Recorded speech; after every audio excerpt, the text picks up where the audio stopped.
Olá, amigos do Hangar Café.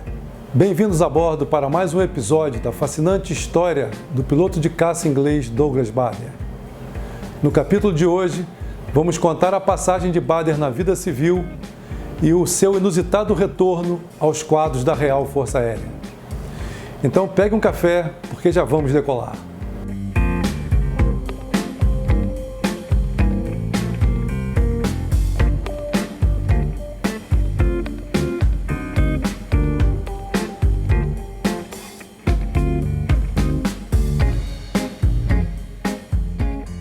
Naquele momento, Bader deixou a Força Aérea. Com a mente deliberadamente insensível e amortecida pela expectativa, saiu pelos portões e rumou para Londres.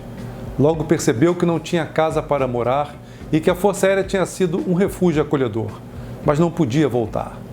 Tinha que seguir em frente. Pegou o jornal e começou a procurar um imóvel para alugar. Alugou um quarto no número 86 da Boundary Road.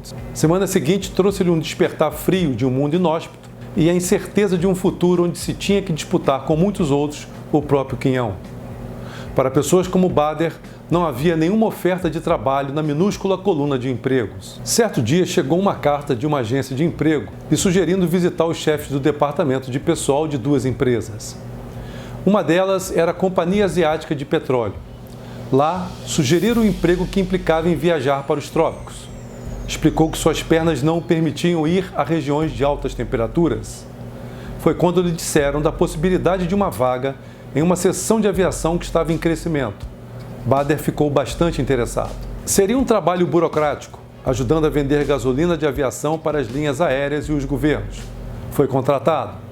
No primeiro dia de trabalho, deram-lhe para ler uma massa de documentos sobre preços, comercialização e assim por diante.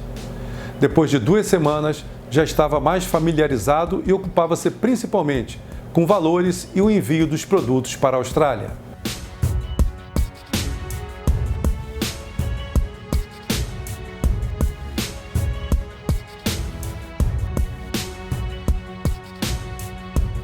Bader tinha decidido não fazer concessões à perda das pernas e levar a vida como qualquer outra pessoa. Não deixava ninguém ajudá-lo porque recusava-se a admitir que precisasse de auxílio. Era uma atitude severa, mas para ele a única possível. Sentia-se ainda como um homem de Cranwell, um oficial aviador, embora reformado. Fisicamente poderia estar separado de seus pares, mas em seu espírito continuava a ser um deles. Tem um episódio bastante curioso, na página 187 desse livro, Biografia do Douglas Bader. Certa vez a esposa dele o convenceu a visitar uma cartomante. E ele, cético com isso, mas foi visitá-la e ela falou para ele que ele teria, lendo as mãos, né, que ele teria problemas com os pés e as pernas, mas até aí nenhuma novidade.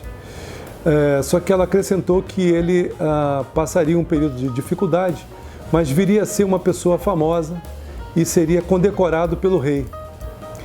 E aí ele não acreditou muito, ela fez ele assinar um livro para as pessoas famosas que visitavam ela e ela mostrou a assinatura de David Beat, que foi um almirante da Primeira Guerra Mundial, da Marinha Inglesa,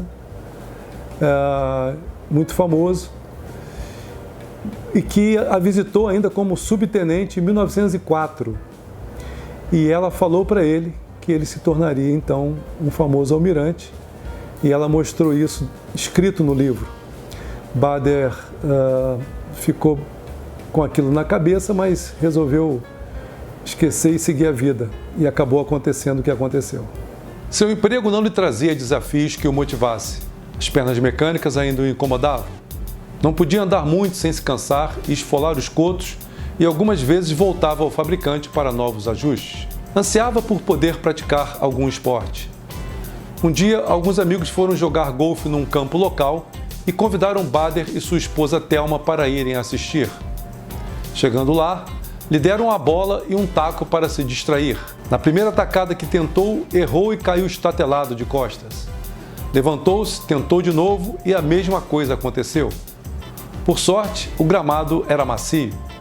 Decidiu que não desistiria até acertar a bola e manter o equilíbrio. Caiu uma centena de vezes Voltou no dia seguinte e já acertava a bola com facilidade, mas continuava a cair. Tentou um giro mais curto e lento, quando enfim acertou na bola e não caiu.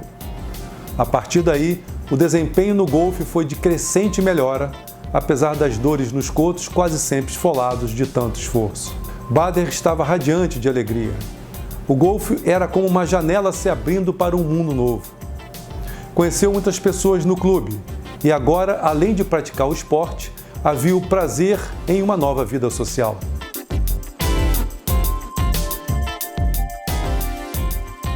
Certa manhã do ano de 1935, abriu o jornal e viu uma manchete que dizia que a Real Força Aérea seria ampliada com o objetivo de se fortalecer para acompanhar a corrida armamentista da Alemanha. Bader julgou que necessitariam de pilotos e decidiu escrever ao Marechal do Ar, Frederick Bouhill, seu comandante à época do acidente. Recebeu a resposta em poucos dias, quando Bouhill lhe disse que, se dependesse dele, Bader voltaria para a ativa, mas não havia possibilidade de convencer os demais. Depois desta notícia, o golfe foi então o narcótico que tornou a vida tolerável. Em abril de 1939, quando a Alemanha invadiu a Tchecoslováquia, Bader consultou o Marechal do Ar Charles Portal sobre a possibilidade de realizar um curso de atualização de voo.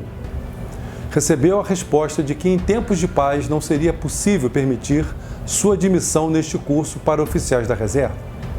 No entanto, se houvesse guerra, ficariam satisfeitos em aceitar seus serviços numa função em voo, caso os médicos concordassem. A ansiedade tomou conta de Douglas Bader. Sua esposa tentou dissuadi-lo desta ideia, temerosa com as consequências de uma guerra, mas não adiantou. Em setembro, após a invasão da Polônia pelos alemães, o primeiro-ministro do Reino Unido, Chamberlain, anunciou a guerra. Bader, então, escreveu novamente ao Marechal do Ar.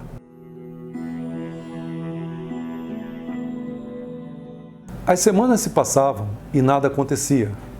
Até que no começo de outubro, Bader recebeu um telegrama informando para comparecer à junta de seleção do Ministério do Ar em Kingsway, às 10h30 de uma quinta-feira. Lá chegando, foi acompanhado até uma sala e, para sua surpresa, deu de cara com o vice-marechal do Ar, Hallehan, seu antigo comandante em Cranwell.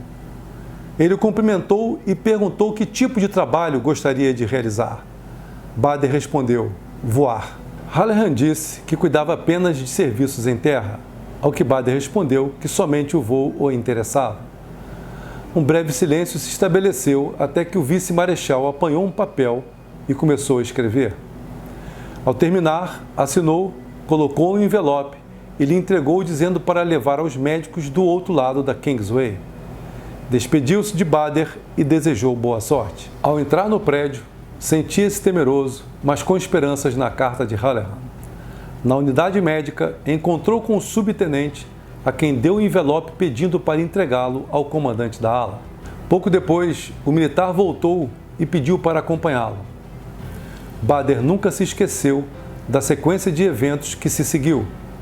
São dele estas palavras: Eu não conhecia nenhum dos médicos desta vez. Corri várias salas sucessivamente. Olhos, ouvidos, nariz e garganta, pressão arterial, coração e pulmões. Ao último médico, perguntei se eu estava em condições de voar, e ele deu uma risada curta, como se fosse uma brincadeira.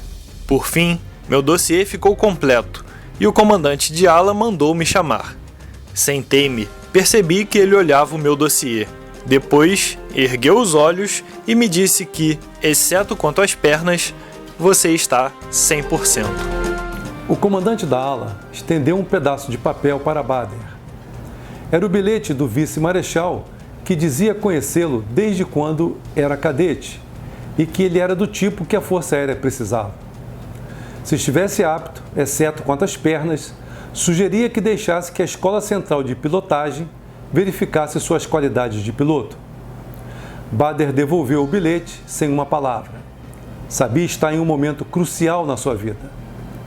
O silêncio parecia interminável, até que o médico lhe disse que concordava com Hallehan. Em 18 de outubro de 1939, Douglas Bader retorna para a Real Força Aérea.